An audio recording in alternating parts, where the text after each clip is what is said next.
Welcome. This tutorial has a dual objective: identifying the specific symptoms of asthma and mastering the mechanics of inhaler delivery. Throughout this session, please note the contact information for Dr. M.D. Ghulam Haider on the screen. Faulty inhaler technique leads directly to increased symptoms and more frequent urgent healthcare visits. To address this, we will demonstrate the correct protocols for two primary systems: the pressurized metered dose inhaler, or PMDI, used with a spacer, and the dry powder inhaler, or DPI. Ultimately, possessing the right medication is only effective if you have the physical skills to deliver it past the throat and into the lower airways during an active flare-up. To determine if a protocol should be initiated, we look for four primary symptoms: wheezing, shortness of breath, chest tightness, and a cough. The defining clinical characteristic of these symptoms is their variability. They fluctuate in intensity and occur at different intervals over time. These symptoms are triggered by exercise, exposure to cold air, or by viral infections, and typically peak late at night or in the early morning. It is important to contrast these signs with unrelated chest pain.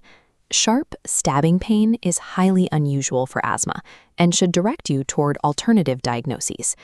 Correctly recognizing this variable pattern is the required first step before any inhaler protocol can be deployed effectively. When treatment is required, the PMDI, attached to a valved spacer, is the primary tool for medication delivery. Preparation is mandatory. Because these inhalers contain a suspension, you must shake the device vigorously immediately before use to ensure mixing. Follow the strict 1 puff and 30-second rules. Actuate only a single puff into the spacer at a time, and you must begin your inhalation immediately. Waiting longer than 30 seconds or spraying multiple puffs into the chamber causes the dose to fail, as the medication particles settle on the spacer walls instead of reaching the lungs. For a standard dose, the optimal maneuver is a single, very slow inhalation, followed by a sustained breath hold.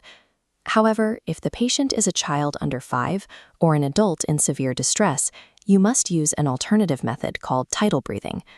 Tidal breathing involves taking 5 to 6 continuous, normal breaths in and out of the spacer for every single puff actuated. Physically verify the medication is moving by watching the spacer's one-way valve open and close with each breath. When using a face mask for young children, ensure a perfectly tight seal to prevent aerosolized medication from escaping and reaching the eyes. These slow breathing mechanics are the only proven way to bypass the throat and drive the medication deep into the airways.